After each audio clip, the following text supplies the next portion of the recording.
Good afternoon, everyone. My name's David O'Shannessy. I'm the Chief of Staff with the State Emergency Service.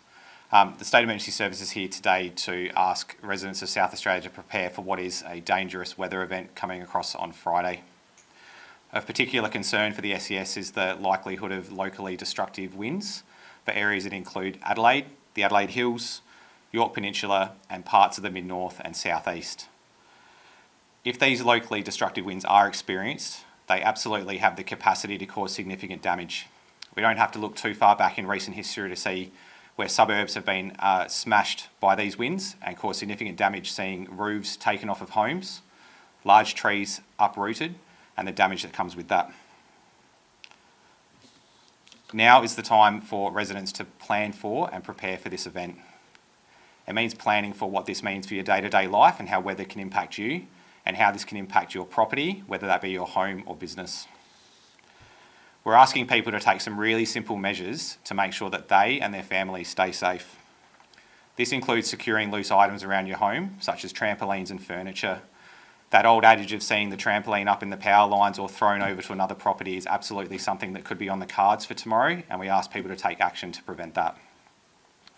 We ask that people don't park their vehicles under trees tomorrow. Again, with that risk of damaging and locally destructive winds, it wouldn't take much for trees to fall and damage your vehicles. And finally, having a plan B for your travel. It is likely to see fallen trees across roadways tomorrow and even some minor flooding depending on the rain. So we ask that people do take some extra time on their travel and have a plan B to make sure if they are disrupted, they don't put themselves under stress to make silly decisions.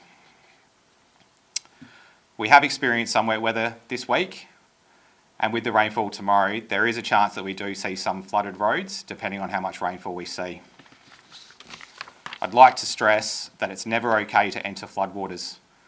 Please do not walk, ride or drive into floodwaters. Floodwaters do have unknown hazards below, including the opportunity for roads to be washed away. SES volunteers from our Swiftwater rescue teams will be on standby tomorrow, but we ask that people don't put themselves in a position or our volunteers in the position to require rescue.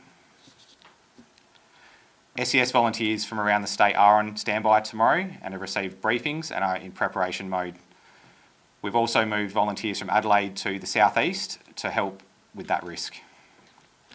Further to that, our State Control Centre, Regional Control Centres and local incident management teams have all been stood up ready to support this incident.